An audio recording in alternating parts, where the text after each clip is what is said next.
में कहानियाँ सुनने और पढ़ने से आप बहुत आसानी से नए वर्ड सीखते हैं और ग्रामर के रूल्स भी सीखते हैं। और ज़्यादा से ज़्यादा इंग्लिश सुनना उन लोगों के लिए बहुत ज़रूरी है जो अपनी इंग्लिश को इम्प्रूव करना चाहते हैं।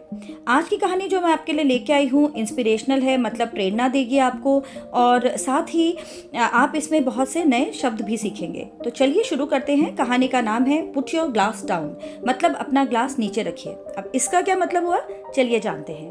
A professor entered his classroom with a glass of water. He raised the glass of water. Everyone in the classroom expected the half empty और हाफ फुल क्वेश्चन।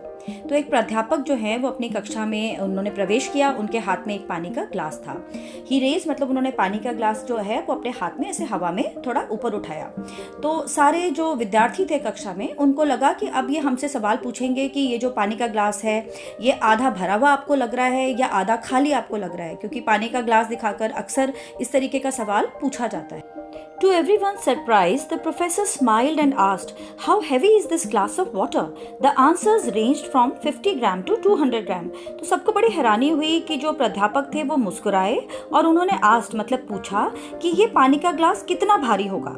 तो जो बच्चों ने उत्तर देना शुरू किया, उनके उत्तर की जो उनके आंसर्स की यानी उत्तर की जो सीमा थी वो 50 से 200 ग्राम थी। मतलब किसी ने 50 ग्राम बोला, किसी ने 100, किसी ने 200। The professor said, "In my opinion, the exact weight of the glass does not matter. It all depends on how long I hold it." तो जो प्राध्यापक थे प्रोफेसर, उन्होंने कहा कि मेरे विचार में इस ग्लास का जो बिल्कुल सही वजन है उससे फ़र्क नहीं पड़ता। ये सब कुछ या फ़र्क इस बात से पड़ता है या इस बात पे सब निर्भर करता है। इट ऑल डिपेंड्स मतलब इस बात पर निर्भर करता है कि मैं इसको कितनी देर तक पकड़ के रखता हूँ। हाउ लॉन्ग यानी कितनी देर। If I hold it for a minute or two, it's quite light. If I hold it for an hour, my hand would ache. If I hold it for longer, eventually my hand would feel paralyzed and I'll drop the glass. तो it आप देखिए use हो रहा है glass के लिए, क्योंकि वो एक नॉन लिविंग चीज़ है। तो वो कहते हैं कि अगर मैं इसको 1 या 2 मिनट के लिए पकड़ूंगा तो ये मुझे काफ़ी हल्का लगेगा।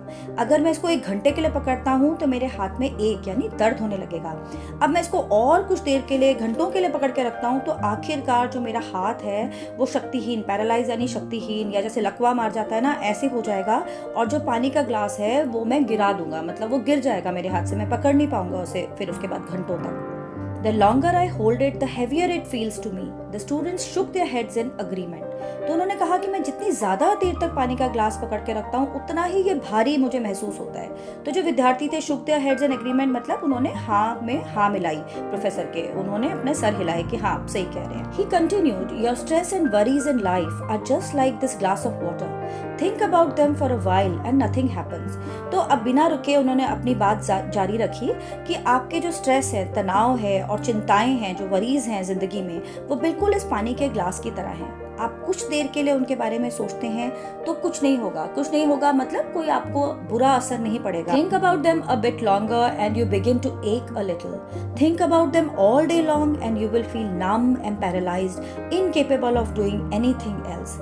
तो फिर वो कहते हैं कि अगर आप उनके बारे में फिर और थोड़ा और देर तक सोचेंगे तो धीरे धीरे आपको ना दर्द होना लग जाएगा। एक यानी दर्द होने लग जाएगा आपके दिमाग में, आपके शरीर में। फिर भी आप उनके बारे में सोचते रहेंगे, पूरा दिन सोचेंगे, तो धीरे धीरे आपको लगेगा कि आपका शरीर, आपका दिमाग नम यानी सुन्न पड़ रहा है, आप शक्तिहीन होते जा रहे हैं और आप कुछ भी और काम करने के लायक नहीं रहेंगे। It is important to let go of your stresses and worries. Don't carry them into the night and next day with you. Put your glass down मतलब ये बहुत ज़रूरी है कि आप अपनी चिंताओं और अपने तनाव को कुछ देर सोचकर उनको जाने दीजिए, उनके बारे में सोचना बंद कर दीजिए। डोंट कैरी देम मतलब उन्हें उठाकर अपने साथ, कैरी मतलब उन्हें साथ ना लेकर जाए रात में, मतलब रात को उनके साथ ना सोएं, सुबह फिर अपने तनाव और चिंताओं के बारे में सोचते हुए ना उठें। पुट योर ग्लास डाउन मतलब कुछ देर उनके बारे में सोचकर आप उनके बारे में सोचना बंद कर दें। आई होप ये कहानी आपको अच्छी लगी। कहानी अच्छी लगी हो तो please like and subscribe to my channel. मिलेंगे जल्दी एक नई कहानी के साथ, तब तक कीप लर्निंग।